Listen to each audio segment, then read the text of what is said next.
Today's guest is Lieutenant Colonel Greg Borah. Colonel Borah is a veteran of 3 deployments to the Middle East, including a combat tour as a platoon leader in Iraq. He retired from the Army Reserves after 27 years, and he's also retired from the Illinois Department of Corrections. From joining the military as an enlisted man to receiving a direct commission to become an officer, Greg has unique insight into military leadership. So please enjoy this episode with Lieutenant Colonel Greg Borah.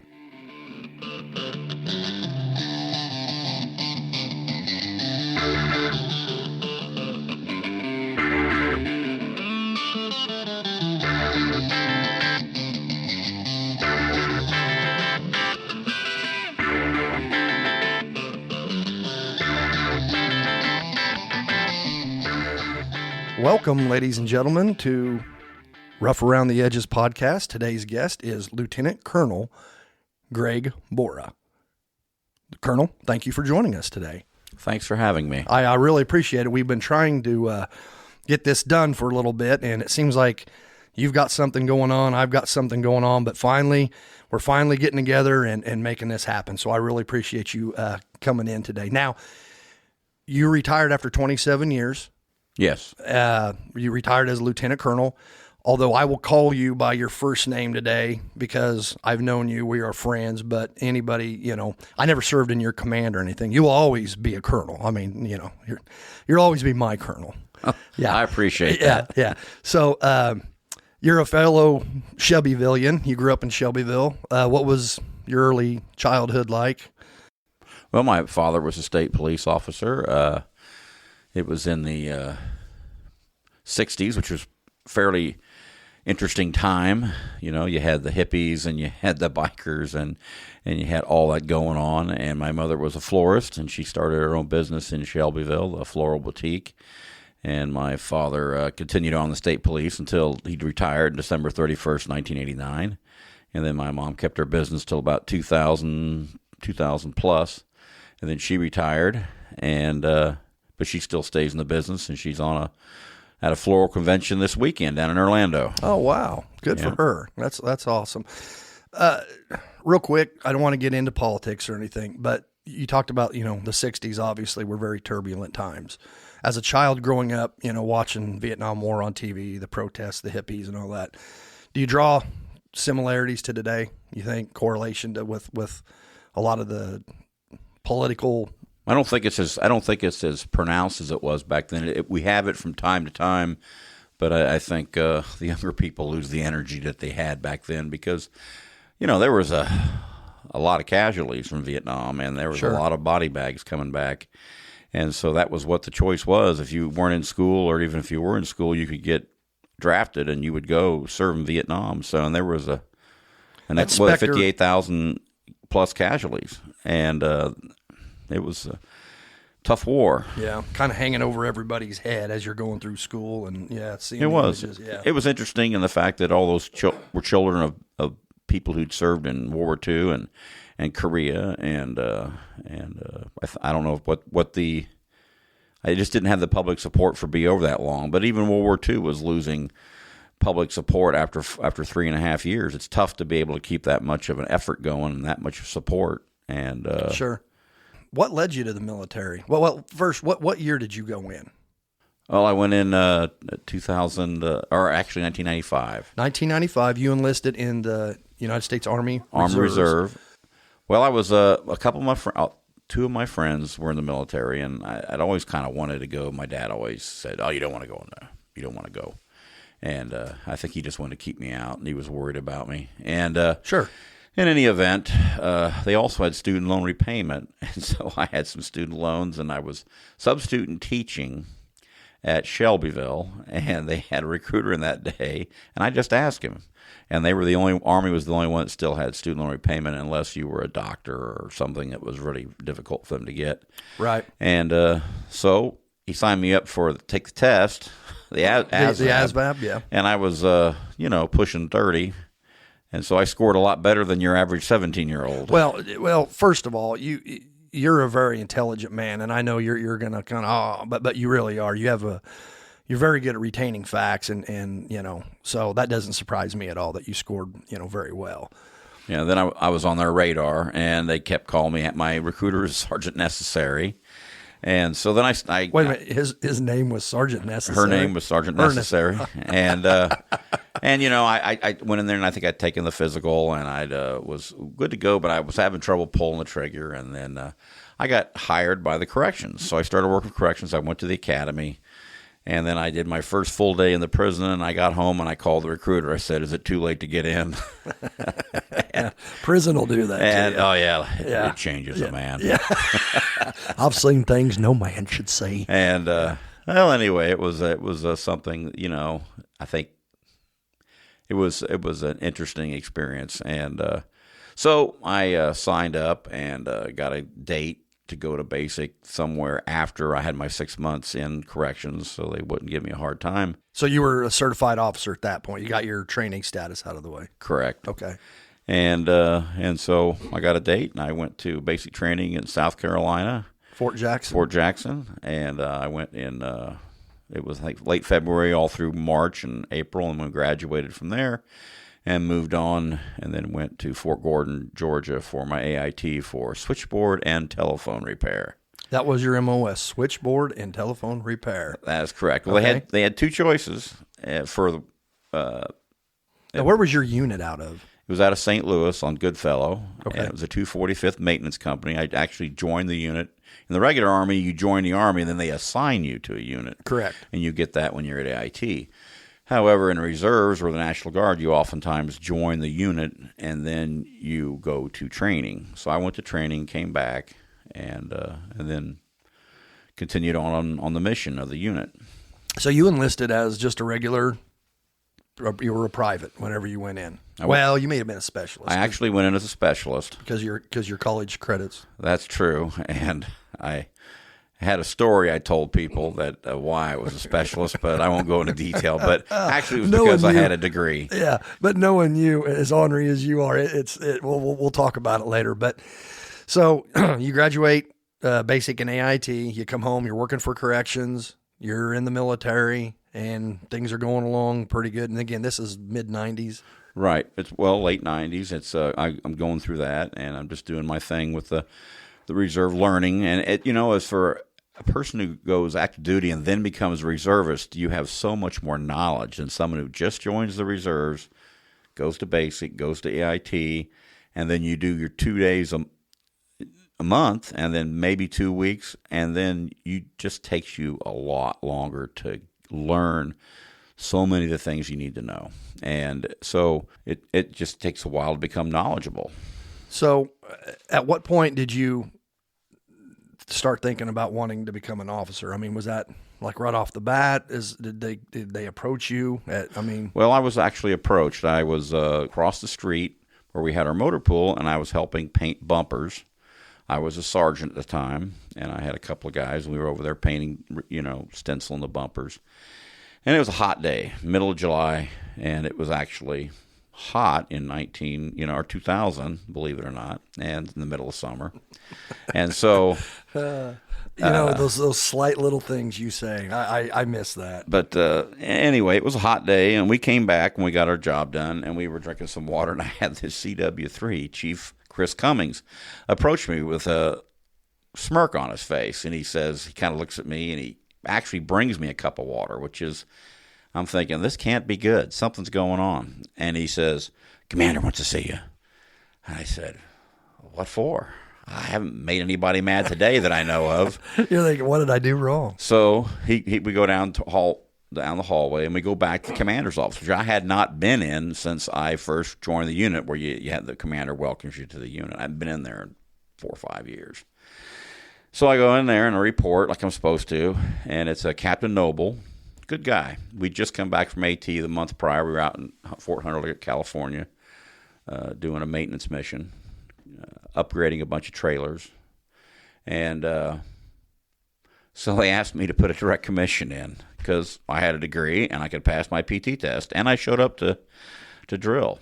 And so there were probably other reasons as well, but that was the main reason. And I'd actually gone on a couple other voluntary missions when we had the fielding of some new radios, because I think we fixed one phone the whole time I was in the reserves, But we were actually working on SINGAR's radio systems, and we trained in other areas and did as much as we possibly could to make ourselves useful. So I went to a 2-week class down at Fort Chaffee in Arkansas once so I could work on the radios. The SINGARs were just coming out. I remember we had whenever I was in, of course I got out in 94, but yeah, SINGARs was the new hot cool thing at the time. It was. And they were. It's a great radio system still, to my knowledge. It's still used today. Mm-hmm. And they were actually, I'd gone down to Georgia, and we were getting some new ones fielded, and they needed a radio repair person to go who's supposedly a subject matter expert. So anyway, went down there and got our allotment and all the paperwork done. And so they want you to do a direct commission. Right. So I do a direct commission. So there's this massive amount of paperwork to fill out, and then fill all the paperwork out, and then I'm in drill one day, and then the first sergeant yells at me. He tells me, "Sergeant Borah, go across the street." First Sergeant Calvin White, I love that guy. I always have. He's a great guy. Was one of my mentors. He's a guy I aspired to be when I first got in. He had such presence. And military Barry. There are did. some people that just have that. He was a former Marine as a young man, and then he went into the Army Reserve, and later on, but he just had this. He was my platoon sergeant when I first was in the platoon, and then he became our first sergeant. And I always had a good relationship with him. So I went in there, went across the street, had the interview, and I thought it went pretty well, and I guess it did. But I didn't hear anything for months. So paperwork the way it is, packet was lost, but I had a copy. Right. So put another one in, and then the following spring I was been waiting 6, 7, 8 months. We went down to Fort Polk, Louisiana to do a mission to support an active duty unit that's coming in from Alaska to go into the box down in Fort Polk. And I got to talk to my wife on the phone and said, "I get any interesting mail this week?" And she says, "No, I don't see any." So I get home 2 days later, and there's a letter that addressed Second Lieutenant Greg Borah, and it was basically I got my commission, and if I swear in to any officer in the military. So the next day I went in and went and got sworn in, and then the next weekend I actually got pinned at that drill so my family could be there. That's cool. It was nice. That's really neat. And how weird is it, though, to go from being a sergeant to a lieutenant? Well, and you're with the same guys. It was. How did they take it? I got a lot of support. A lot of people call me sergeant for a long time by mistake, and they'd say, "Oh, sorry." But I think the hard part for me, staying in the same unit, is I think I tended to try to be at first a super sergeant instead of lieutenant, because that was where I drew my experience from. And it took me a while to learn to not try to be a super sergeant, but try to be the lieutenant. Yeah. And it's a learning curve whenever you get a new job. And so that's what I try to do. What is the biggest difference between being a non-commissioned officer and being an officer, being a sergeant and being a lieutenant? Well, that's difficult to say. I guess it would depend on the circumstances of who you served with. But I think staying in the same unit, which probably may not have been the best idea, but I got essentially recruited in the unit because we were short lieutenants. And I did change platoons, but I was still in the same unit. And so usually in the active duty, if you get promoted even from staff sergeant to staff sergeant, you might change units, maybe on base, or you'll get a move, and you'll move to another base because people just see that rank, and they see you, and they don't know all the baggage you may have, or that anything that might have occurred during your career. And so you go there and you get a fresh start, and they do that really well in the active side, I think. Yeah. What was your first major deployment? Well, that same year, I got a school date, and I was commissioned 12th of April, 2002. And I would imagine 9/11 had a lot to do with it getting approved because they were short officers, and so they needed to get as many as possible. So, and because I was older, I was in my upper 30s at this point, and a lot of people that haven't been in the military don't know, but typically a lieutenant is somebody that's coming straight out of college or coming out of one of the academies, and they're in their early 20s. Correct. And so to be in at that age, that's kind of an unusual thing. Was that difficult being in your late 30s and being a lieutenant? Oh, well, I don't think it was for me because I had the expectation when I took the job, that age didn't really seem to matter much to me at that point. I started 10 years later than a lot of people even joined the military. I was 30, 31 when I went to school and everything. So it was just another progression of my career. And so went to school next year until April of 2003. Went back to my unit. We had an annual training in Germany. While we were in Germany, we found out the unit was being deployed. In fact, when I showed up, I was actually officer in charge of our detachment. We went to one location in Germany, and the main body and the commander went to another location, Grafenwehr and Hohenfels. So we were in Grafenwehr. That couldn't have been a big surprise, though. I mean, you had to know with everything going on at some point you were going to get deployed. We had an inclination that we were on a short list of potential units that were going to be deployed, but there was a lot of metrics involved, and whether they took you, it would depend on how many people they would need to refill because no reserve unit's ever full. 70, 60, 70, 80%. And of those people in there, a lot of people can't deploy for one reason or another. So we went, and I show up, and I report, and the guy says, I said, hey, Lieutenant Borah, 245th Maintenance Company, here for annual training. And he says, well, what are you doing here? You're supposed to be going to Iraq. So we did have a pretty good clue at that point. Yeah. And so the last day we were there in our 3 weeks, we were officially notified that we were deploying, and we made an announcement to the soldiers and told them. Commander was notified down at Hohenfels. He called me and told me, and I announced it to the people. And there's a lot of shocked look on people's faces, which always surprised me because when you join the military, that's what you sign up for, is potential for getting called up. So everybody knew it going home. We were supposed to report, I think, within the next day when we got home, and then we would report, and we started preparing because our power projection platform was what they called it at the time, was Fort Riley, Kansas. So we had a few weeks to get ourselves lined up and ready to go. And then we went out there and we trained out at Fort Riley until we were certified. And then once we were certified, then they picked a date, shipped your equipment, picked your date, and then you went. How critical, I mean, I guess this is a silly question, but that training that you're getting before you go over, you're taking that, I'm guessing, really seriously because this is, you're gearing up to go to war. Well, absolutely. Well, we did a lot. We didn't do a lot of MOS training because we actually had a lot of experience in that regard from our senior NCOs. A lot of them worked as civilians for the Army and had mechanical experience, and that's what our main function and role was. So we went in with a lot of experience in that regard. However, we did not have a lot of experience in tactics, being prepared to convoy. Those are the details we worked on. How were we going to prepare ourselves? Or combat training versus just your day-to-day operations. And it wasn't combat training in the sense that we were clearing buildings and that sort of thing, even though we did a little bit of that training. We did a lot of first aid. We did a lot of radio work, things that, and then map reading, all the things so you don't get lost when you're over there. And we did all that training, and it was important. It was also important to work together with your team and to see if there's anybody who just wasn't cutting it, and to find people's strengths and weaknesses so that we could pull the best team and form the best teams possible. And, and so at that point, you're starting to mesh as a cohesive unit. I mean, you're kind of, who's who, what you can count on. Because again, correct. You're in charge. I mean, you're a platoon leader. Right. Yeah. So you know who the guys in your platoon are that you can count on. Yeah, sure. Yeah. So we got to leave for Christmas, and we were at Fort Riley, and so we went home for a few days and came back and kept training, and then we deployed right after the Super Bowl, and which I think at that point in time was the end of January. And so we were on a plane. We were on buses going to this airport that was it was an old military airport that still flew planes in and out of. So we were on the buses, and a few family members made the trek to Fort Riley to hug.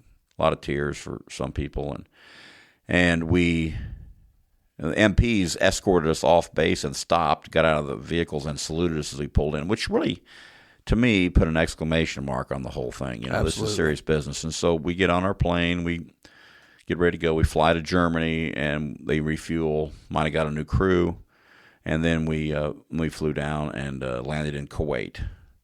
And then we were bused to, I can't remember the name of it was a staging area, sleeping in rocks. And so until they found us some tents. Army put you in some nice accommodations, Well, as the Army tends to do. Well, it was, we were actually the next, they already had the invasion. We already had the country secured. And we were actually the first group to actually start relief. So one of the first. Okay. All right. So the initial invasion of the country of Iraq is done. Like you said, we've got most areas secured. You were part of one of the first groups to come in and start relieving the guys that were there from the initial invasion. Correct. Okay. I remember before you rolled out, I was laying laminate flooring in my kitchen. And I had a phone at the time that is one of those, you have the base and then you hang it up. And I was always getting on the kids and the wife because they'd leave it laying around and it wouldn't charge. And I'd be like, Dadgummit, hey, when you get done with this phone, hang it up. You never know. There might be an important phone call. And one of the most important phone calls I ever received in my life was you getting ready to roll. And that phone went dead on me. I remember, Greg. I will never. That when that phone went dead, and I'm talking to you, knowing you're getting ready to. I mean, I don't know what's going to happen. You don't know what's going to happen. You've never been in combat before. Man, I felt like an ant. I was that big. I looked at Misty and I'm like, I can't believe that the phone just went dead. And I'm talking to Greg Borah, and he's halfway around the world getting ready to go into combat as a platoon leader. You're in charge of men. Oh, I felt terrible. You know what? It did a lot for me because we were pulling out the next day, and we were going up to the staging area called Navstar. And then from there, we were put on a convoy schedule, and we had 4 serials. We were a huge unit. We had over 220 people. Like my platoon alone had 78. Holy cow. And so... Okay, so anybody listening that's not been in the military, your average platoon, I'm going to say, is around 40. You would agree with that, give or take. And you had you were 78. So that's a large platoon. Well, we were a direct support maintenance company, and they changed our name just before we deployed to a combat support company, which made everybody nervous, thought we were going to be on the front lines. But, of course, in Iraq, there was no front lines. Sure. It was not a linear battlefield, And so we were getting ready to go, and I I wanted to call somebody because I really couldn't. I had my own fears like anybody else, and I want to talk to somebody. So I tried calling my wife. She wasn't no answer. It was pre-cell phone days, I tried calling my brother, not home. Nobody's home. And, of course, the hour, you're like 10, 11 hours difference. And I called 5 or 6 people. I'm getting the operator, getting these phone calls. And finally, I'll call Joshua if I know him. He's military. He'll understand. So I call, and I got to talk to you for a couple minutes. And I said, we talked for about 5 minutes, I think. I said, I don't remember. I couldn't give any details. I says, hey, I think I'm going to be pushing moving locations. I just want to talk to somebody. And you know what? It did a lot of good for me because, I always felt like as maybe I was older, felt like I had to present myself in a way, to instill confidence in everybody else. But we had a lot of people. A lot of people were scared and nervous, and everybody handles it a different way. Well, I'll say this. I was just a private. I got out. I did a 3-year enlistment in the Army. I was never deployed overseas, never went to combat. I got to do a lot of cool stuff, but it was all training. Right. And I got out as an E4. So, went in as an E1, got out as an E4. I was just, one of the guys. The older you get and the more you see, I think, you realize when you're the guy in charge, it's a lot more pressure. A lot more because I only had to worry about myself as a young private and, specialist running around doing, whatever. You had to worry not only about yourself, but about all your NCOs, your squad leaders, and then, your team leaders, and then down to the lowest private. And any man that doesn't take that seriously doesn't deserve to be in a leadership position. And so I think that's why you felt the weight is because, I know you well enough. You're an honorable, good man, and you take that seriously. I did take it seriously, and to put an exclamation mark on it, when we were getting ready to go, family members had come down, and parents and wives and husbands were hugging me or shaking my hand and saying, "Please bring back my loved one." And that was heavy, because I took it to heart. And and how much can you're a lieutenant? How much can you really control? You've never been to war. It's all new to you too. I mean, when you get you don't know what you're going to walk into. No, I did not. I did not know how I would handle it. And I got a story later on about how I handled it the first time. But we were getting up. But I had a great team. I had some great leaders. Mike Tuttle was the platoon sergeant for the Predator platoon, and that's what we called ourselves. And he was a guy with vast experience, knowledgeable, worked in corporate America as a vice president for Sara Lee. I to this day, I would trust anything he told me. Mm-hmm. And he was a great mentor for me, and he kept me on the straight and narrow. And I think if I had anything going for me, I thought I was smart enough to listen to what he had to say. And I had some other platoon sergeants that were very good as well, and squad leaders. Well, and coming from the NCO Corps yourself, I think that's, we always called them ring knockers, the guys that graduated, from the academy that had their big fancy rings, and a lot of great officers. But there tends to be, they look at the lower enlisted a little bit different than a guy that's been, you were a specialist at one time. Right. So. Well, when we got back and I would go to an exercise and somebody would say, well, he's just a specialist or he's just a private. And I'd say, whoa, he's not just, he is a specialist in the United States Army. Very good. I said, this guy is trained in this, so we'll listen to what he has to say. If it makes a lot of sense, we're going to include that in our process to figure out what's going on. And if you don't listen to the people who are trained to do something, now you want somebody with experience, but that one PFC or that specialist might be the one person who's trained on that radio or is trained on that piece of equipment, and you can tell pretty quick whether they've got much experience. They already know what they're talking about, but at least they'll get you pointed in the right direction to ask better questions. That's funny you say that, because when the former base commander before I got to Fort Lewis was General Schwarzkopf, and I had served with some guys that had been at Lewis for years. And they were there when he was the post commander. And, I would argue he's one of our greatest commanders ever. I don't think probably Schwarzkopf gets the credit that he deserves. He was, in my opinion, and I think most people, great commander. But they said that was the thing about him. Whenever he would come through and they do the inspections, and, it's the dog and pony show, as we call it. They said that he would, step away from his officers, the battalion commander's there and, the whole cadre. And he'd be like, hey, guys, hold on. And he said he would go find a specialist, an E5, a sergeant, a private. What's going right with this unit? And he would pull them away. He did not want the commanders there. He'd be like, tell me in your opinion what's going right, what's going wrong. And he would do that. And they said that was what they loved him, because he wanted to tell me what you think is going right with the unit and what's wrong. And that's okay. It doesn't mean that's a bad commander. He could be a great commander, but he wanted to hear from the guys that were actually in the field, that were actually doing it, So that's cool that you had that same, kind of thinking, I guess. Well, you're an entire team, and everybody is on it, and their opinion does matter. And sometimes you don't communicate as well as you should about what's going on, and that might affect their thinking. So I think you said a few minutes ago that you would start as a private and got out as a specialist.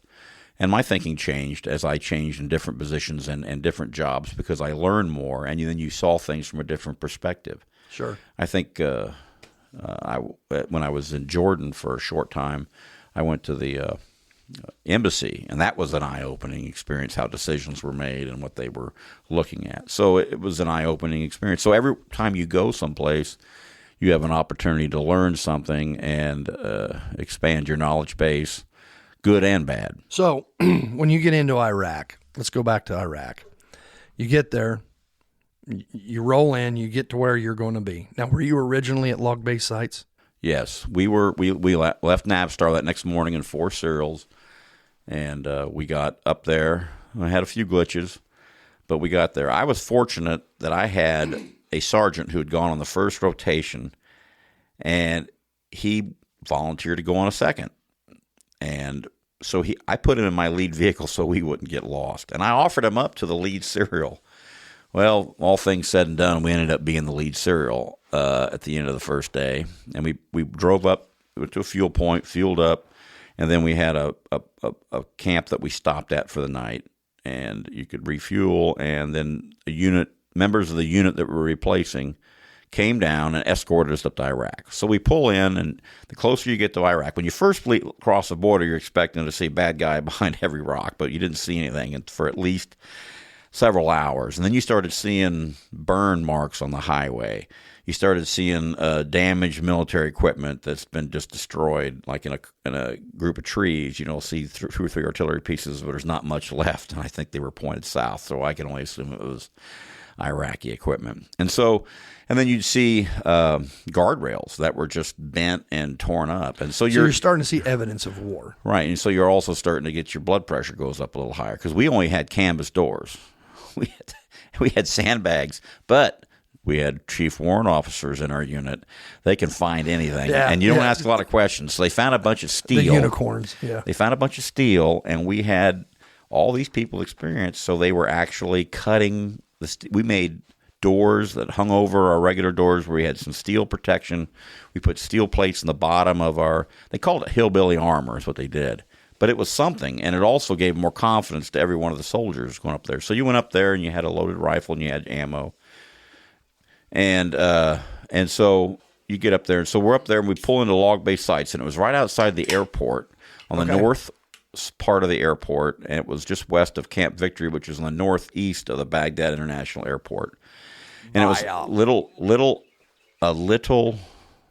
logistics base, and it was like a little sore thumb pointing out. And so we pull in there, and my vehicle stops right in front of a porta-john, and the thing is riddled with holes. And I'm thinking, this is not good. If I even have to use the restroom, I could get You're shot in getting here. shot on the crapper. And so I was like, this is not good. So that was a stomach churning moment. So we get out, and we're all taking a collective sigh. And our commander, Major James P. Carroll, just a great leader and old school. Mm-hmm. And he was chosen for the job because of his experience. He'd been in the previous Gulf War. He'd been there. And so they chose him, and he really got us ready to go due to his experience, his knowledge, and he had a CW4, Vern Huey. 2 of them knew their stuff frontwards, backwards. He was probably the most technically proficient officer I've ever been around in terms of his knowledge base and what he knew and how, and he ended up being my battalion commander later on when I took command, but he just was knowledgeable. So we got ourselves pushed up, and we got in there, and he got called in to go see the log base commander, and we were kind of milling around, and everybody just kind of took a deep breath, and really that was the start of the mission. Really, really everything at that point was just prep, and then getting there, and then once you're there, that's where. So we got our butt chewed a little bit. So I did an about face and apologized to the troops and said, "You guys did a great job. You were on every one of these serials. You guys led the way in here." Your butt chewed? Well, we weren't doing anything. We were waiting for instructions, and you shouldn't wait for instructions. You should be proactive. Oh, wow. But we were just so we got chewed a little bit, not hard, but just basically, hey, we're here in the shit right now. Right. And to emphasize that point, the very first night, it gets dark. It's wintertime, so it gets dark early. This is your first night in Iraq. Right. Okay. You're hearing booms in the Abu Ghraib area, and the Abu Ghraib prison was actually west of Baghdad, about 10, 15 miles. I don't remember the exact how far it was out there, but Abu Ghraib was a kind of a suburb of Baghdad. It was just north of our location. There was an empty field about half a mile, 3/4 of a mile, maybe a kilometer, all the way until there was another main supply route out there. And there was a traffic circle, and the traffic circle got hit. A fuel truck got hit by a roadside bomb, and the whole thing went up into flames. And that kind of put an emphasis. And then a helicopter came in because somebody was crawling through the weeds of that field trying to get close to our base. And so one of the helicopters came in, a Cobra, and lit this guy up. So he didn't finish his mission, whatever that was. So day one, there's gunshots and booms going on. Right. And then, so right off the bat, hey, we're in it. Well, just the other units are telling us, and they were cheering when we arrived, until the sergeant major saw them and told them to get out of here. Yeah. And so that's not good. And so we, it's like, we're glad you're happy to see us, but maybe under better circumstances. So we roll in there, and we're in there, and we've got some temporary barracks on the north side, which the 1544th occupied later. And when they arrived, they were a unit out of Paris, Illinois, and a transportation unit. So we get in there, and we're set up, and then we hear that they'd had a big attack, and all the attacks they'd have, the camp suffered from indirect fire from Abu Ghraib on a regular basis. Which indirect fire is mortar and rocket. Yeah. So anyway, that was that's what our main threat was, and this was sometime in mid-February. I know on the 29th of February, after been there a few days, we had a pretty good attack, and there were several injuries. Was one of them your platoon sergeant that got hit? Was that? Well, that was June 6th, and he was. We had some trailers for our restrooms where we had flushing toilets, and we had holding tanks, and we had other tanks for water to come in for showers, that sort of thing. And he was in there talking with the supply sergeant, and mortar round punched through the ceiling, and then of course that detonated it about shoulder to chest high. It was behind him in a stall, but it injured them both. Sergeant Hernandez, he survived, but he was airlifted to Germany, and we were told that Sergeant Mora would survive, but he had internal injuries and bled to death, and that was a huge loss for us. And how long had you been in country at that point? We were in the country since February. Okay, so that was okay. I was thinking, I remember you would tell me about that, and I thought it was one of the initial, first casualties that you had seen. But that first attack on the 29th, somebody was injured, and we had a set of directions on what we were supposed to do. We had all over the camp, there was places to go get out under cover, and then you would count for all your people, and they would send runners around, and then you'd send the numbers up to your company, and then from the company to the battalion, so that we could make sure there wasn't anybody out there injured, and they'd do a sweep teams and that sort of thing. And we tried to do it as expeditiously as possible because we didn't want somebody out there injured. And but that was my shop NCO was injured and never returned. He suffered grave injuries and he never returned. And he's had lifelong injuries from it. But the 1544th, out of Paris, Illinois, they also have a detachment in Decatur. I don't know if they still do, but they probably do. They showed up, and it was their first full day on ground. They showed up the afternoon before, and it was an indirect fire attack. And he was up on his knees telling everybody else to get down, and the round landed right behind him, and he was killed. That was their first casualty, and they suffered 5 casualties that whole year. And they suffered 17 casualties with 2 deaths, 2 KIAs.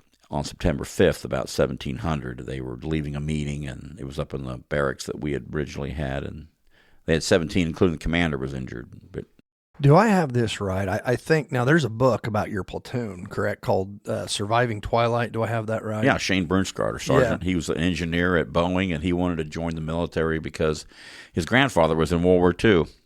A really super tall guy, a really nice guy, and he was a small arms repairer.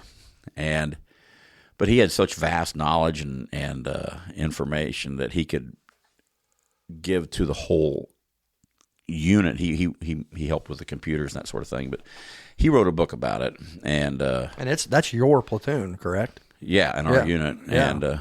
And you were the commander of that platoon. Well, no, I was platoon leader. But you were a platoon leader. And so he wrote that book, and I think I was driving to St. Louis, and he was on KMOX getting interviewed about it. I go, I know that guy. I need to get a copy of that book. Yeah. Maybe he'll send me one, but he didn't. He made me buy it. Yeah.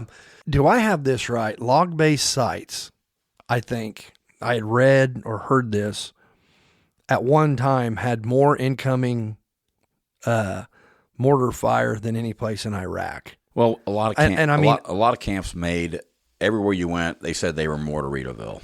We had a sign called Mortaritaville until somebody said take it down towards the end of the year. I don't really know. I think there's an argument made for the size of our base and the amount of rounds that were splashed in and around. We probably had more per square foot. You guys got hit a lot. We got hit a lot until the second Battle of Fallujah, and then the Marines finished the job the second time. Mm-hmm.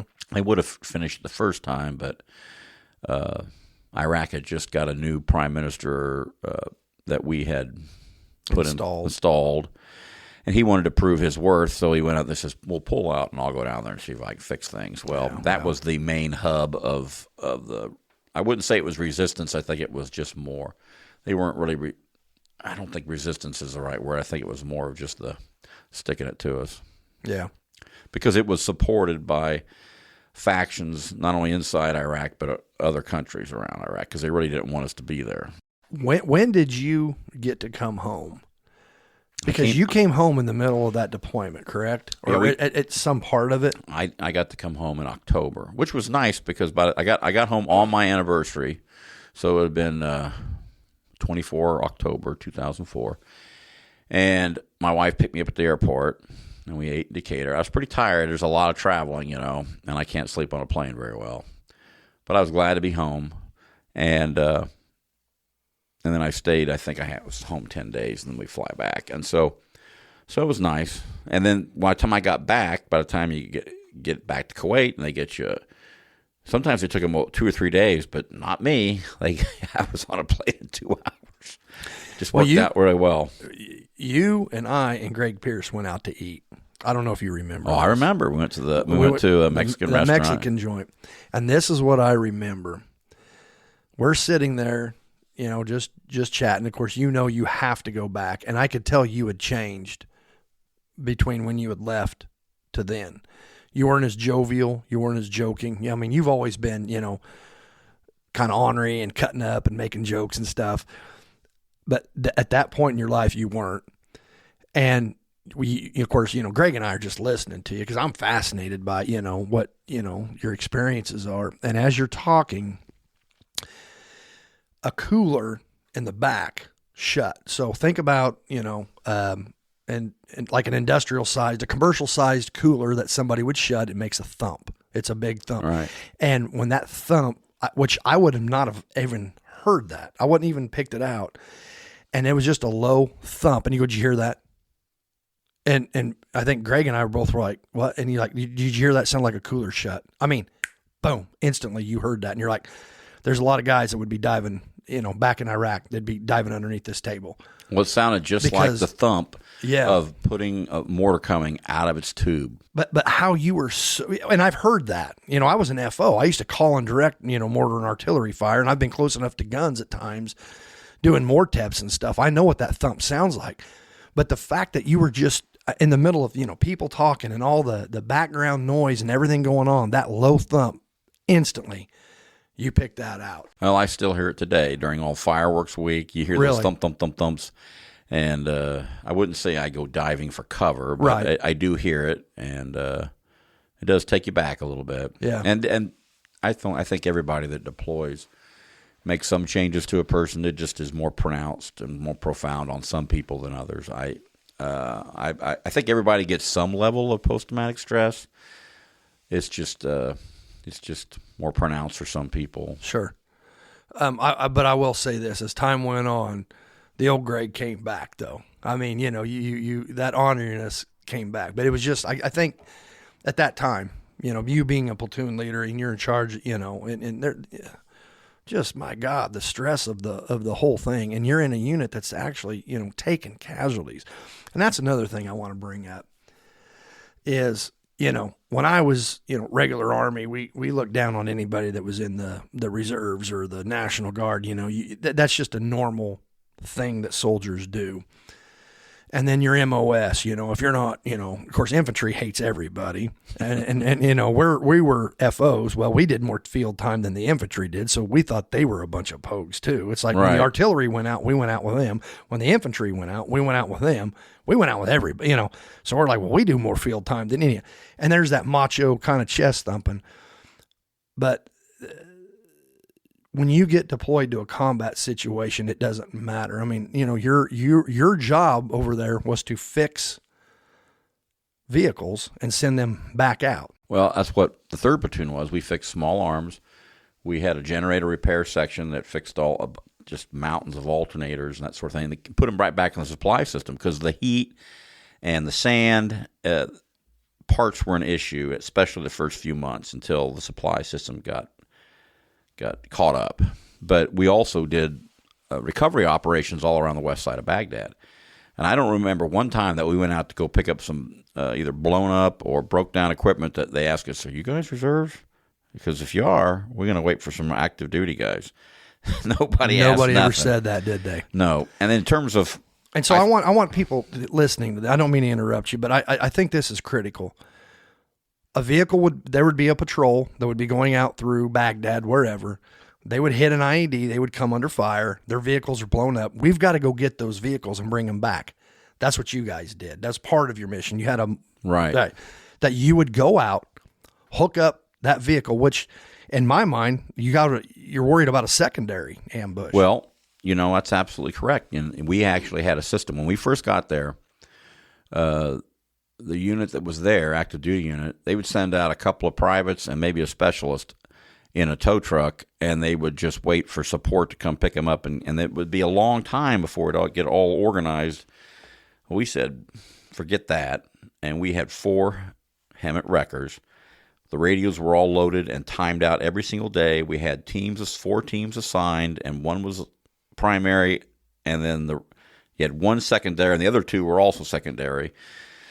Hemets are big. Right. And so we had them prepared at all times, plus we had gun trucks and everybody. We had teams assigned. And so we were ready to go. Those people who were were primary and secondary ready to go. And there wasn't a single trip that went out that either I didn't go or my platoon sergeant didn't go. We were not going to send our people out to good luck, have a good hope you make it, Right. Bullshit on that. The leadership was there. Mike Tuttle and I said, and then when he moved on to the shop office, we had a new platoon sergeant came in, then he started going out there.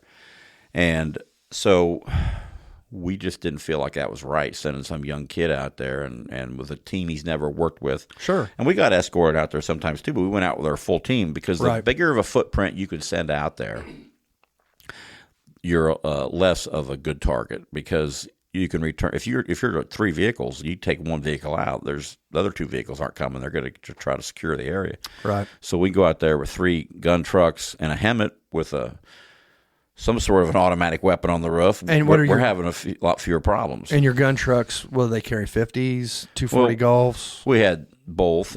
50 was not a good weapon to use because we were in an urban environment. You didn't want to go blasting through buildings and killing kids. Too big, yeah. It wasn't the proper weapon to use, and so and we also had Mark 19s, but those things could go a long ways and cause a lot of damage, unintended damage. Sure. And so we had blocked the road one time because we had to pick up something, and we ended up having the sergeant major of the entire theater come by with his group. So you never knew who you were going to run into when you're out doing a recovery mission. But we were lucky on all recovery missions. We got fire one time, but we had a tank escort our team out there that one time. And the guy just got over a wall, saw the tank.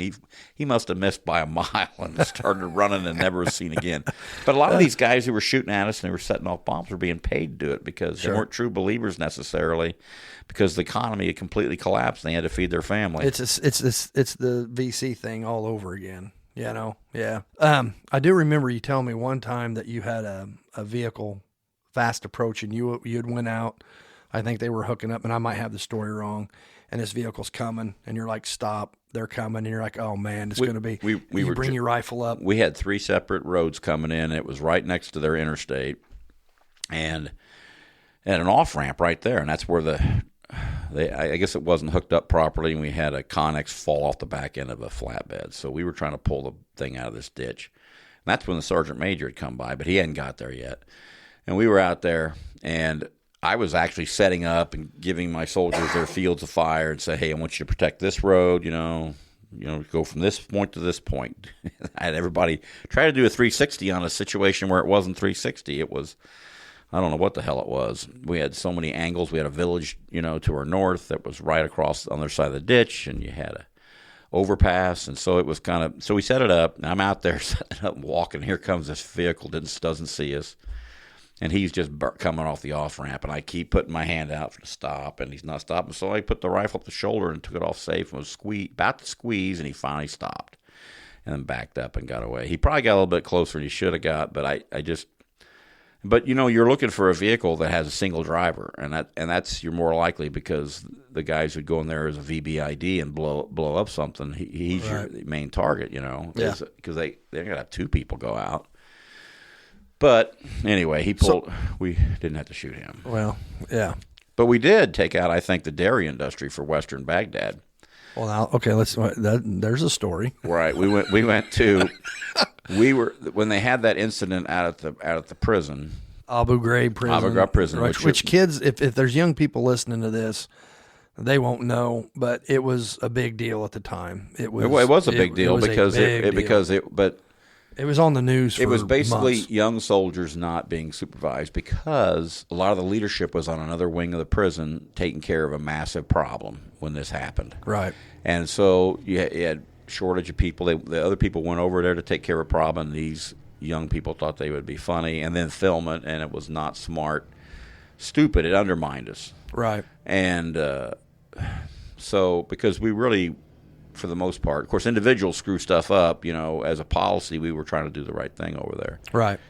So we go there, and we have to go pick up this unit's equipment, because part of the unit got pulled into our location for a while, who had nothing to do with the incident, but they got pulled out of the prison. The unit did, and we went to go pick it up. I wasn't on this particular recovery because we rotated. Usually, I'd go one, and then the platoon sergeant goes. So it wasn't my turn. So we take fire.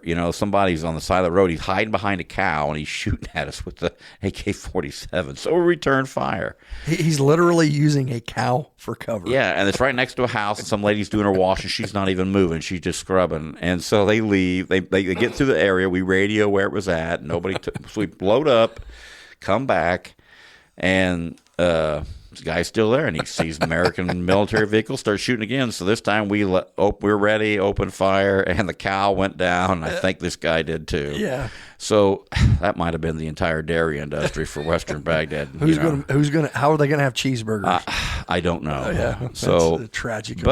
And I don't know. What are you gonna do? You told them twice. Yeah. Yeah. That's so. How did your time in Iraq wrap up? Whatever. Well, we went through the whole year. I actually, at about July, August time frame, I got moved to a different platoon, and we had this supply warehouse. If you ever see the first Indiana Jones movie, where they put that recovered item, in the supply warehouse that just goes on forever and ever. That's about what our yard looked like. Yeah. So I went down there and see what I could do to help, and so I went down there and worked, and didn't have to go on the road anymore after that. I stayed in that position for the next 4 months, got to go home for a couple of weeks, and then came back, and then we started working with our counterparts to come in and relieve us. And it was was it another reserve unit? Was it an active duty unit? It was active out of Georgia. Unit. Okay. And they didn't really want to listen to us because we were reservists. You hear that all the time. I had Zach Sarver on here, one of my first ones, and Zach talks about, he had been active duty, but then was, in a National Guard unit, and the 101st was replacing them, and they're trying to tell them, look, this is what we've learned. Of course, they were infantry, so, they're going to, and it was like first night, they wanted to go out with their lights on. Right. And he's like, what do you do? And then, of course, what happens? Right. They run into a freaking ambush because, everybody can, Well, we had all our, like I alluded to earlier, all our senior NCOs were awesome. They were under the trucks teaching these young soldiers who'd gone to school, but they didn't have the experience to fix a military vehicle, because when you go to drill weekend, you got so many other stuff you do. You don't really have a lot of opportunity. Maybe when you go to AT, you have a chance to train. So they sat there, and we had Sergeant Cruz. He was so patient, and he would work with these guys. And those guys came out of that year with so much mechanical experience. They were changing transmissions. We were changing engines and transmissions, and there's a lot of engines to be replaced because they were older, out of war stocks. Sucking in dust and sand. Right. And so we'd have to do a diagnosis on it, make sure someone wasn't just trying to upgrade everything. But because we'd also had a section, the 4th Platoon, along with people from my section, went over and they were putting all these armor kits on all the vehicles, which added a lot of weight to these vehicles and really taxed the engines, especially the older ones. And so you had a 6-liter engine, and then I think we went to a 6.2, and we went to the upgrade was a 6.5, and then if you had a 6.5, you could upgrade to a 6.5 turbo. And then the transmissions were taking the beating, and then the transfer cases, and that was a big job to get all that done. And these guys were doing all that work, from a windshield to whatever, and so we were fixing all this equipment, and we worked really hard to try to get one unit's equipment all fixed at the same time so that we could get out. We had like a backlog of 200-300 jobs, and then some of them disappeared because units left. But when I left the platoon, we only had 24 jobs on weight, and of those jobs, they were just waiting on parts. And so the guys were doing a great job in there. I didn't do any of the work. I went in there once in a while and tried to help. Well, you're an officer. You just point and tell them what they're doing wrong. Hey, well, come on, guys. What are you doing? I had a CW4 who'd run a shop for decades. I didn't need to run the shop, but I went by every day and found out what was going on, and then I had other stuff I had to do. I had several additional duties, like sweep team. You know I'm joking. All that. I know, but you know, I know when I'm doing something, I always hate it if I'd have some lieutenant stand over my shoulder and says, "What are you doing?" Because I thought at the time, well, he's just trying to sharpshoot me, but he was really just trying to learn. Right. So that's another thing where you see things differently as a sergeant or a specialist versus a lieutenant. You know, you're really, because you got all these people, these MOSs, you haven't trained on any of them, so you try to actually go in there and learn something. And then I went down to the other one. We were working on all that equipment. You know, we had all the stuff that had to get shipped back. All the engines that we replaced had to be shipped back to the States to get rebuilt. And we had all this equipment coming in, and the faster we could get that stuff sorted and get to the units, they could have what they needed to do. So we were a support element. That's what our function and role was. Right. You know, if we didn't do our job, nobody got what they needed. Right. I can't remember why I was reading a book one. It's about the Middle East, when Operation Enduring Freedom and Iraqi Freedom, or all that. And it was basically, I think it was one of the SEAL books, but he had been working with, or he was talking about like a maintenance unit, and how when you're in the regular Army and you're in a maintenance unit, it's different than being in a maintenance unit, because you're a mechanic at home and you work at the local Chevy or Ford dealership. Those guys have to hump. They have to move. When you're in the Army, I mean, it might be a surprise for some people, but it is an arm of the government, and the government does not work particularly fast.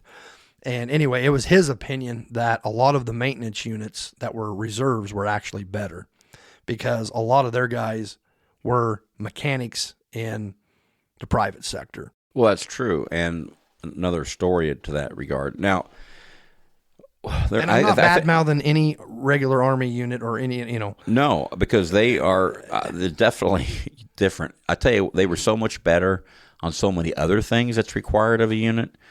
And I'm not saying like paperwork, all development of other soldiers. They were so much better at that. We're always go to drill. You've only got a limited amount of time, and you've got so many drills during the course of the year. You have to pick your battles and pick your priorities. You have to, and it's difficult to do everything.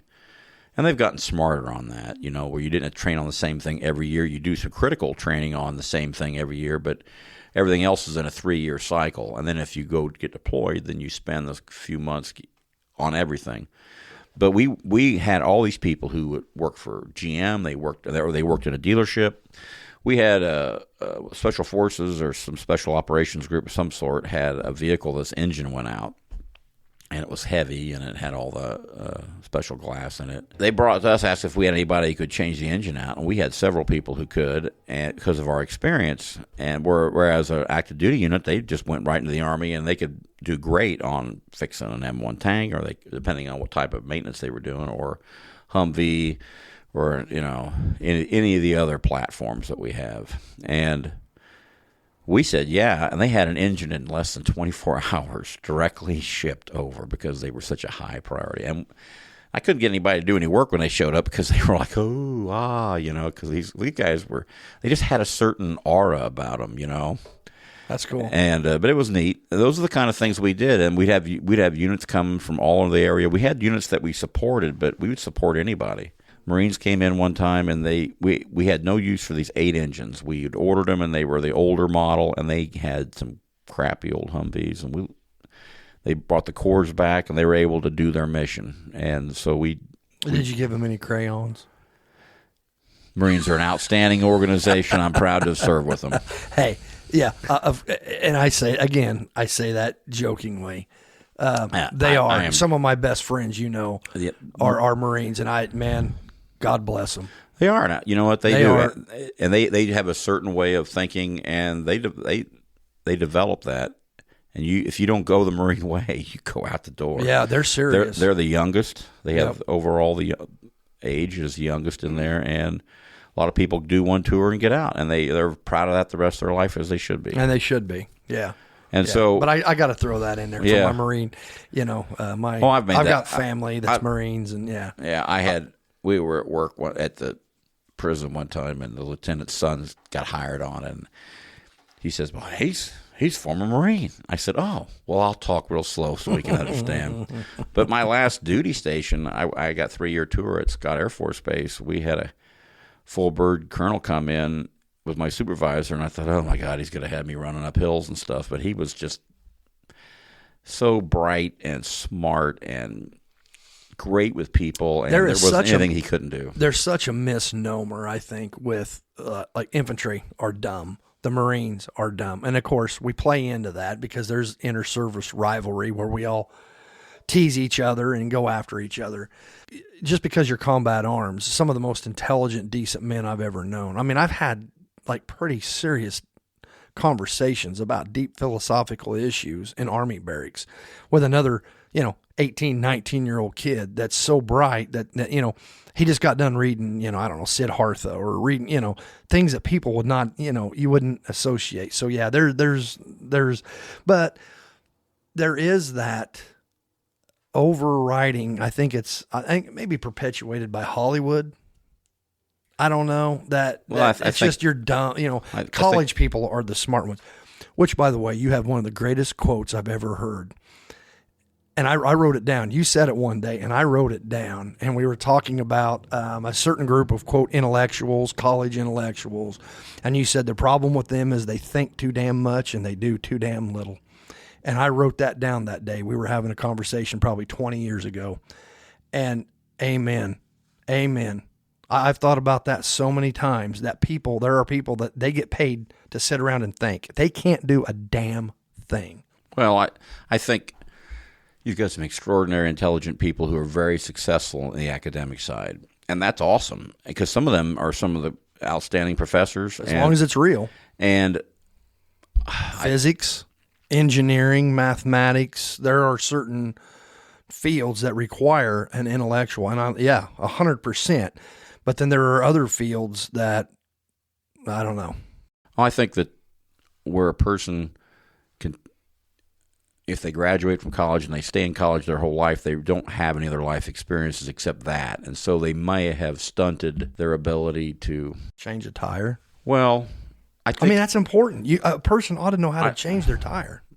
I imagine there's quite a few professors who could change their own tire, but especially if it's in the book. But that's not the point. I think that if you've got experience and the knowledge, right, it expands their knowledge base. Now, like if you have You're being really polite today. The more experience you can tie to that academic knowledge, it becomes that person just a better as a whole.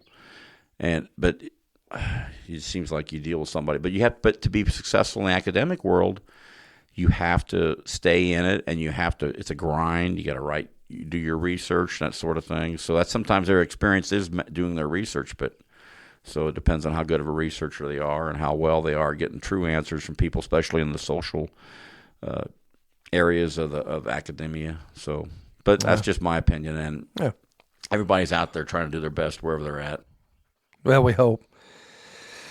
Okay, you get home from Iraq. What was the feeling when you got off the plane, when you got here, and I made it? Well, we got back to Iraq. They made us kind of cool our heels for about 7 to 8 days, 9 days, and it was pretty terrible laying around. So anyway, we finally got in the plane, and it was pretty cool.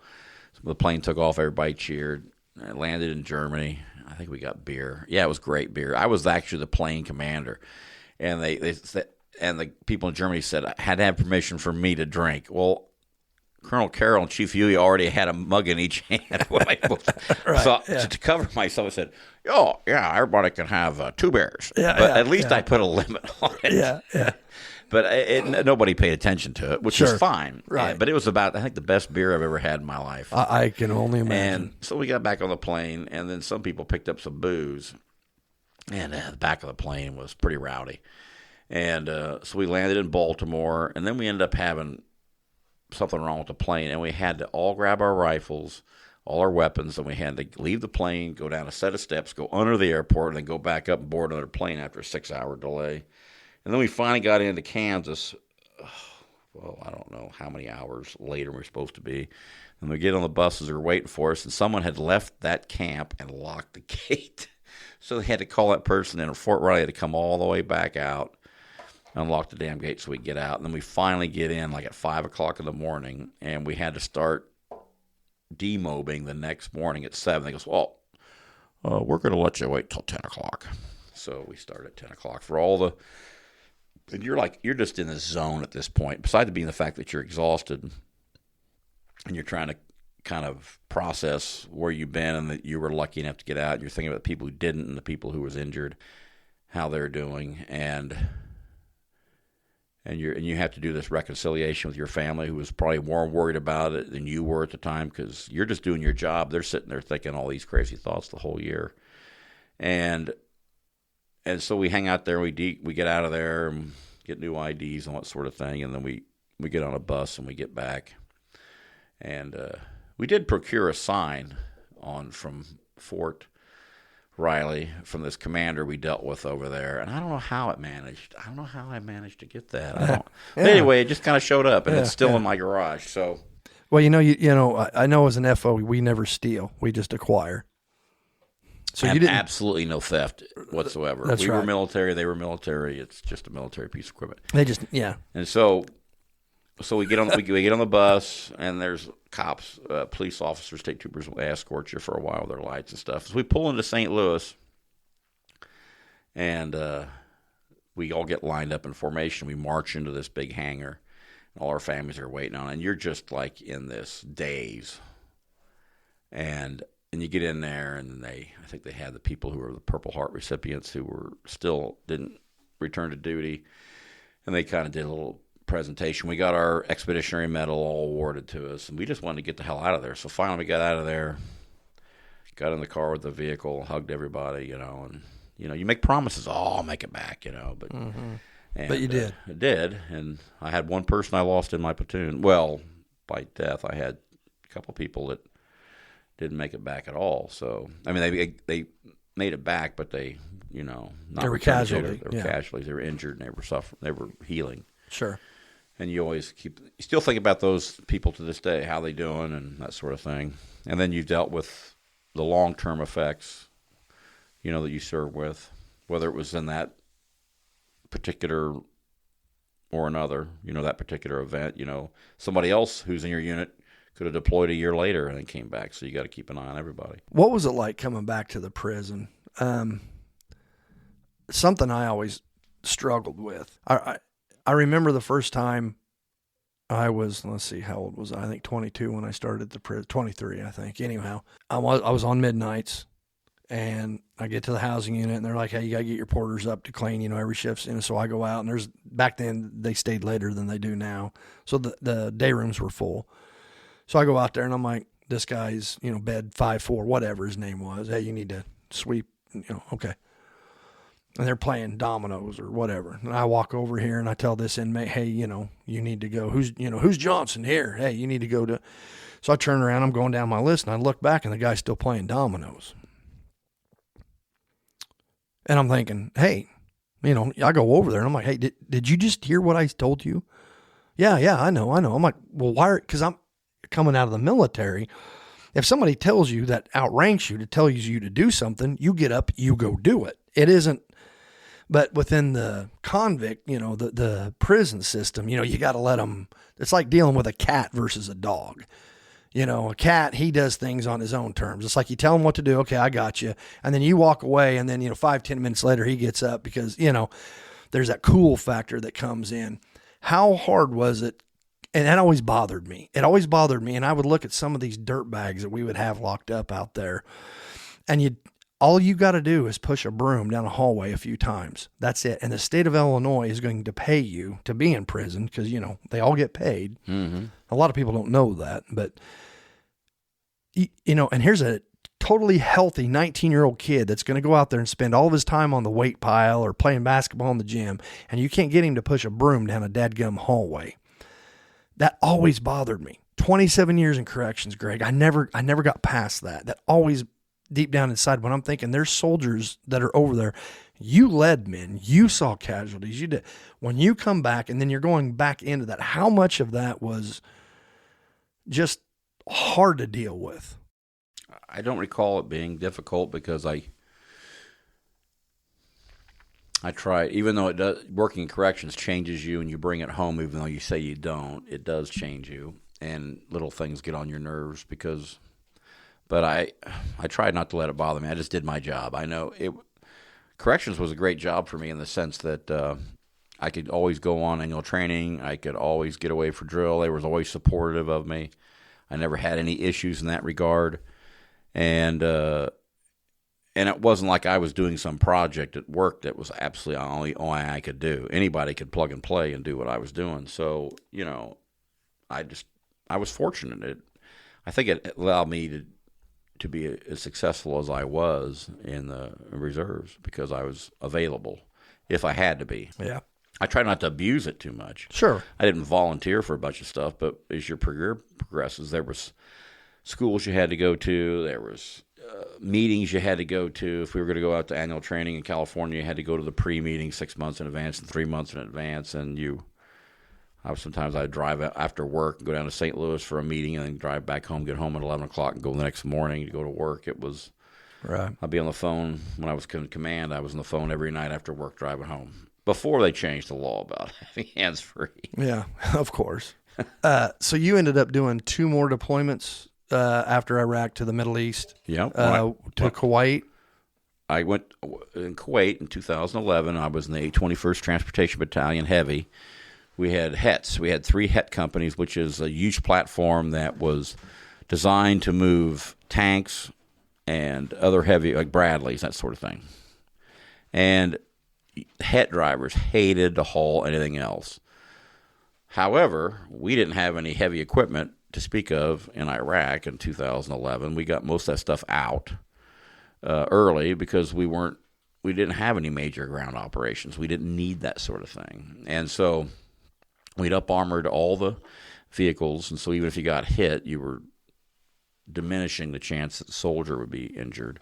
And they came up with some other platforms that, with varying degrees of success. By the end of the year, by 2011, soldiers who were taking fire and returning fire weren't even qualifying for combat action badges because the attitude was that you're in a secured vehicle, you're not going to get hurt.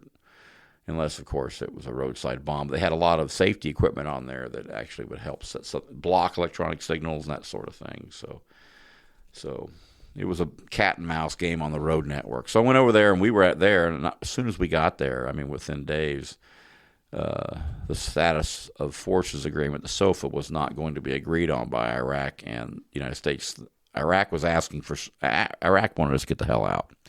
And so to do that, they decided to be just too demanding on the SOFA, like having ability to take our soldiers through their court system and things like that, which was not going to happen. And it was a nice way for them to say, get the hell out, without saying, get the hell out. Mm-hmm. So we voluntarily pulled out. So one of our vehicles in the 821st was in the last serial, the last convoy, like the third or fourth vehicle last to pull out, and they closed those gates. It's very ceremonial.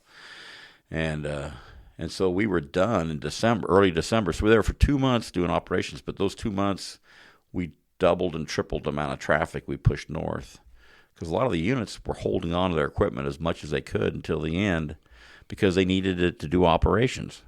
And so we had units assigned up there, and we kind of had a wagon wheel. We drive all the way up the main, and we had middle of the country around Baghdad, maybe just north in Taji or another location in the north, and the other equipment would roll in from that, and they would move stuff back and forth. And then from there, it would head back south. So we had to close everything down, and as the camp started to close, we would shorter and shorter runs, but we were running all that equipment out as fast as many we could. And it was difficult. We had these meetings every morning where we were talking with, I was a support operations officer at the time, and you're basically in charge of the operations. And so you would say, Unit A, you're going to be this many missions. And so we get to the point where we were starting to get to the point where equipment issues and that sort of thing, we were having a difficult time getting all our, so I would they weren't getting their normal rest periods that they were normally getting for it to do a turn and burn. They were getting adequate, but they weren't getting the normal ones. So I would just go in there and say, what can you do? And when you approached it the right way, you got full support, and they would do it. And so if you say, well, you're going to do this, well, that's great. You can do that way, but you're going to run into some passive-aggressive behavior. You're not going to get what you need done. So, yeah. But I think working in corrections made me a better officer. I mean, dealing with hard to get along with people. Yeah, absolutely. We had to feed, house, clothe, medical, look for problems, all these kind of things that you did on a regular basis. This is what you would do on a rotation. Sure. Or as a commander. There were so many things that we did in day-to-day life, and it wasn't like they were breaking big rocks and little rocks. They weren't. We had to deal with a live, breathing human being that oftentimes is hard to get along with, or unless they get their way. So I think my people skills improved over the years, and I was able to apply that most of the time. My second tour wasn't super positive for me. It was just me. And there's this guy who deployed every time I went, the young guy, and he was a direct commission as well, and or maybe he went to OCS, and he had a great tour. He loved it, and I was like surly the whole damn time. And then so we went to our final tour together. We both got called up again, and then his went to crap, and this is awesome. This is a great tour, Yeah, but that was okay. What was your last deployment to the Middle East? Was that in Jordan? Well, it was the 451st Expeditionary Support Command. It was a 1-star command, but we fell under an active duty 2-star general who had his personal staff and his planning section there. And when we fell under them, so we deployed, and I was pegged to go with Jordan because we only had 3 majors in our section, and we were required to send a major. Well, both of those 2 majors didn't go for one reason or another, and so I had to go to Jordan. But then the colonel tried to pull me off of it. Bruce Protesto, he was from Philadelphia, and he was a good guy. And he didn't have any logistic experience, but he had leadership experience. And he did a great job running. We were in the operations section. Okay, and you worked for King Abdullah. Well, no, I didn't. I worked at the King Abdullah Special Operations Training Center, which was the section we were at was all NATO forces. Or actually, I wouldn't say NATO forces. We were all forces that were involved in operations there. And it was, I wouldn't say it was hush-hush. It's been reported in the media that we had soldiers there. But we were basically supporting Special Operations Training Center, special operations, and that were doing stuff in the tri-border region. Okay. And we were probably about 20 miles south of Syria, but all the shit was going up in Syria, and we were pushing ISIS and other bad guys out of Iraq. How long was that deployment? That was another year. Another year. Well, 8, 9, 10 months. I don't know why. I volunteered to stay an extra few weeks. And then, so I got pulled back after 30 days out of Jordan. and then I went back to work and Was that your last military deployment? well, I mean, like in the Middle East, was. Yeah. And so I went down there, and we were the operations section, which was to disseminate information up and down the chain of command. And then I was a battle major when I got there. I had to do this briefing 3 times a week. We had a large briefing, and I did the operations section. Current battlefield conditions over the entire map in Afghanistan, and we had all the 7 countries we reported on. So you try to give them some sort of an intelligent briefing. You had to work with intelligence section, the 2 section, to make sure that we were on the same page and there wasn't any new information they had that I hadn't received yet. And that's one thing about the 2 generals on that rotation. They were 2 of the most intelligent men I've ever been around, and there was no way you could bullshit them. You just didn't even try. You say, sir, I'm not sure. I'll get back to you on that information. You got back to me with that information. So they were just extremely intelligent, and the way they could handle pressure, they might have just flown back in from Afghanistan and got in at 4, and they were at that briefing at 8 o'clock, and you would not even know they were tired, and they didn't take it. There's people skills and intelligence and their ability to assimilate large amounts of information, put something together was pretty impressive. And so anyway, I was there, and then the current the current operations ops chief, he got an opportunity and he left. So I took over the last 3 or 4 months. I was the chief of operations for just the operations section for it's a great sounding title, but it was just basically the section. I said chief of operations. Yeah. And it looked great on your signature block. But sure. And but you did it. I mean, it's real. It's not like, Well, it was you had great soldiers in there gathering the information. Battle handoff every shift, make sure we had current information. You had to make sure if you weren't getting information from somewhere to get it. And then you had to do your briefings and that sort of thing and get the current information from wherever and be up to date at all times on the entire mission. Yeah. And it was interesting working on the general staff at 2-star level. It was interesting. It was another eye opener in your career. Sure. So I came back, and then I'm working, and then I got the bright idea one day. A friend of mine, Greg Borah, went to Springfield. He was already retired. Took all my paperwork, and he looked at me and told me when I could retire. This was August. This is from corrections. Yeah, from 2019. And so the guy tells me, what I'm going to be making, that sort of thing. And I said, and I could actually retire. So I said, well, let's do that. And so I came home and told my wife, and the look on her face was like, ugh. I could just see, oh, no, he's going to be home all the time. And I said, don't worry, I've got a plan. And at that summer, I had transferred to U.S. Transportation Command. I had a reserve unit. And is that in Scott? At Scott Air Force Base, and it's all the services work there, and so.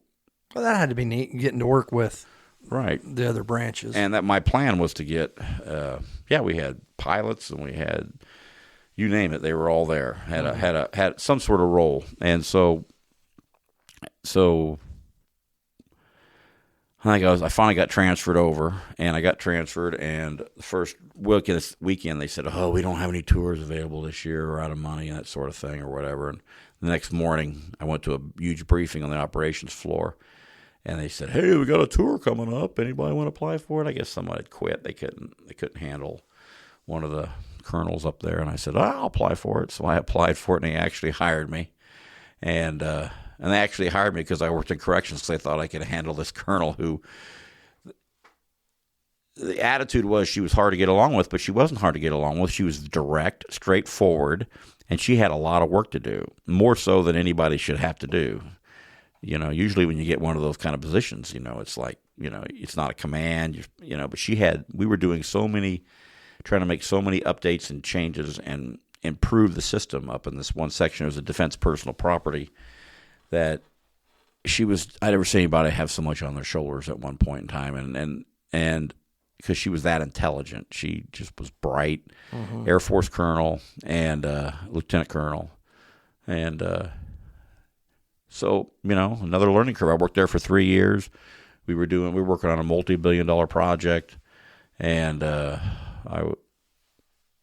was working on several other things at the time, and then we had the COVID kick in like 3 or 4 months after I got there, and lived on base. It was great. Had my own little apartment, and it was another learning experience. So I worked there really basically till I retired. When did you know it was time? What was your determining factor for retiring? Well, I could see the color of my hair versus the color of everybody else's hair. Mine seemed to have a lot less color. And then my belt kept getting wider and wider, So even though I passed my last Army PT test, I was doing a lot of praying on the cardio. I got a close relationship with the Lord that day. That's right. Oh, Jesus. Jesus. Yeah. And so I was happy to pass because all the gyms have been closed for weeks or months. And you just knew it was time. I knew it was time. And you didn't. You ended up doing 27 years. Well, I got my promotion to lieutenant colonel just right after I got. They backdated a month, so it was the month I got at Scott, but I didn't hear about it for 2 months. And so I had to hold on to that rank for 3 years to keep it as a retiree. And I was proud of making lieutenant colonel. So I stayed for 3 years. But You're the highest ranking person I've ever had on this show. And it's going to probably be a long time before anybody beats it. I mean, that's an accomplishment. Well, I was proud of it. I was getting to be so old that I couldn't even be looked at for colonel. I didn't have enough time left. So at that point, you kind of know you've kind of topped out. I had topped out. I know I topped out, but I was also, being a reservist. This is where being the reservist had its limitations. You went into an active duty staff scenario where all the active duty people who'd worked various staff jobs, where they worked them day in and day out for years because you only have so many commands, where you go in there and your skill set isn't as strong as everybody else's because you haven't worked day in and day out for 2-3 years throughout your career in staff jobs. I'd always had leadership jobs. And I was acting battalion commander, XO, you name it, or company commander for 3 years. We had like over 350 people in this unit and 5 duty locations down through Missouri. It was, there was a lot to it, and it was extraordinary time consuming. And so when you get to that point where you feel like you're trying to catch up, and then everything in the defense personal property realm which Defense Personal Property was the organization that worked the apparatus and the whole framework for when soldiers, airmen, Marines move from one base to the other. How do they get their personal property, whether they're married or not married or they're going overseas? Who stores their property? How does it get paid for? And all the warehouses that we move our equipment to has to be inspected and make sure they're doing the right thing, and they're not coming back to an entire moldy set of couches and that sort of thing. So these are the kind of things. And we even have anybody that worked DOD who might have been a school teacher in Korea for 30 years, we still might have some of their stuff. And everything was outdated, and all the services take the same joint travel regulation and they completely interpret it themselves. And we were trying to bring everybody back on the same page and modernize it so the taxpayer could save a lot of money. That's a logistical nightmare. Well, it was, and you know who was it? You might know. Somebody once famously said, "Amateurs argue tactics, professionals argue logistics." I think it was Patton. Yeah. Or at least he said something positive about logistics. Yeah. But logistics are the people who just support the warfighter. Our job is to make sure they have what they need when they need it.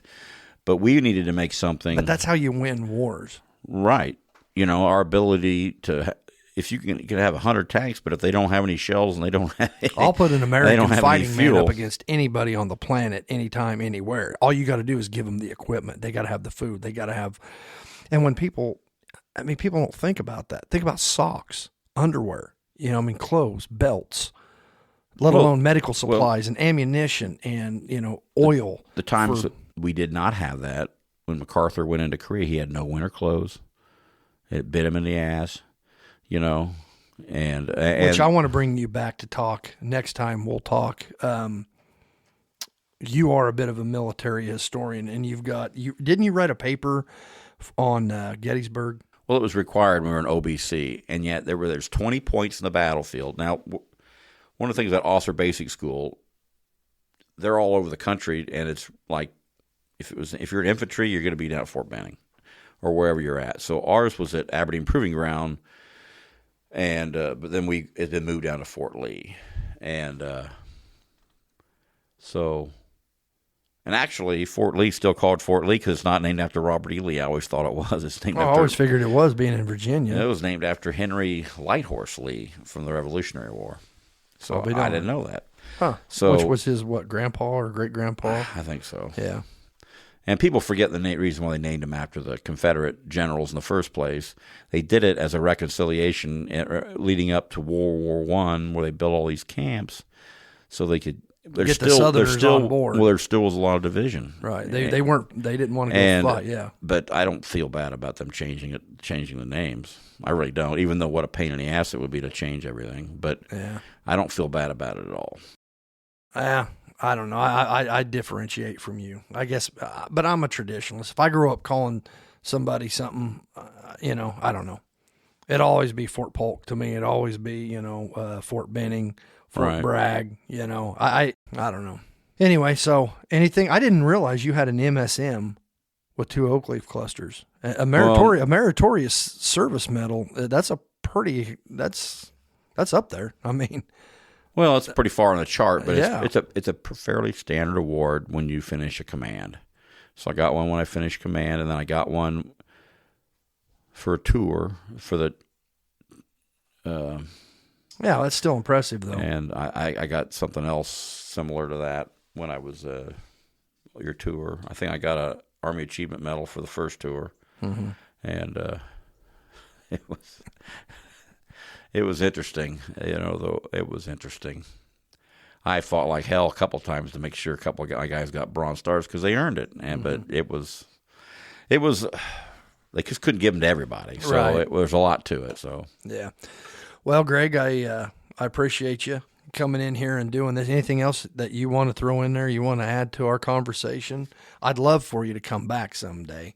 sure. I mean, as hard as it was us connecting just to do this hour and a half, Right. but we don't live that far apart. I'd love to have you come back again, and maybe we can talk, military history, and I'd pick your brain on some Gettysburg stuff, and No, I'd have to do some research. I do like watching that stuff, but your information is only as good as your source, on that stuff. Because I read a couple of books on Lee, and a couple of I had to just put down. Lee's Lieutenants. Because I thought Lee's Lieutenants was very good. It was on the Defense Department's list of recommended reading, and it was so interesting in the fact that what you were reading is not so much. It talked about the battles and that sort of thing, but it talked really about the personal relationships between leadership and subordinate. And so in this case, it was oftentimes, down the brigade level, and every once in a while a battalion commander. And it talked about how to deal with people, that sort of thing. And it was very enlightening. Then I tried to read another book on Lee, and I couldn't get over the reverence they kept throwing towards Lee to the point where you're wanting to read a book on the events and that sort of thing, and they just couldn't get past, about that sort of thing. But Well, as a child, I had a collection of books that my parents had gotten, and it was like all the American heroes. So, Washington, Jefferson. I mean, and it broke it down like, Jim Bridger, Kit Carson, and I would read all of these, Ulysses S. Grant. But then in the Civil War, it was, I think, for the Confederate side, it was, of course, Robert E. Lee and Stonewall Jackson. And then I think there was Sherman and Grant for the Union. Now, my father's always been a Grant guy. That's his guy. That's his favorite general. And I was always, for whatever reason, I was always drawn to the Confederate commanders. Just, I don't know why. But a couple years ago, the History Channel had a 3-part series, and I've got it. I bought it on Ulysses S. Grant. And I see why my father, he always said Grant's the man. Grant was the man. When he moved, his Western campaign was unbelievable. I think he moved his army, and I'm paraphrasing. I'm probably going to get it wrong, but it was like 150 miles, fought 5 battles, moved his army 150 miles, and in part of that includes the Mississippi, crossing the Mississippi River in 15 days, and won 5 battles. Now, they weren't huge battles like they had back east. But Shiloh was pretty big. Shiloh was a big one, you know. Pea Ridge was pretty good size. But I cannot imagine, which my grandfather fought at Pea Ridge. He was in the 35th Illinois. He fought at Pea Ridge, and I'd like to take my family down there sometime. But anyway, I'd love to have you come back, and I'll tell you who I'd love to get in here, Jeff Boston. Oh, his knowledge is if we could get, unsurpassed. and I would just sit back and just listen to you two just talk. I really wouldn't have much to say with Jeff because he is so knowledgeable. He'll talk all the way down to battalion and company command, and his information, the amount of information he has, is he's one impressive. of the most impressive men I've ever met in my life. And did you know I'd worked with him for I don't know how many years, and one day we're working, and he tells me that his major in college was medieval history from this date to this date. It wasn't even yet. But anyway, Colonel, thank you so much for coming in and telling your story. And I hope you can come back again sometime.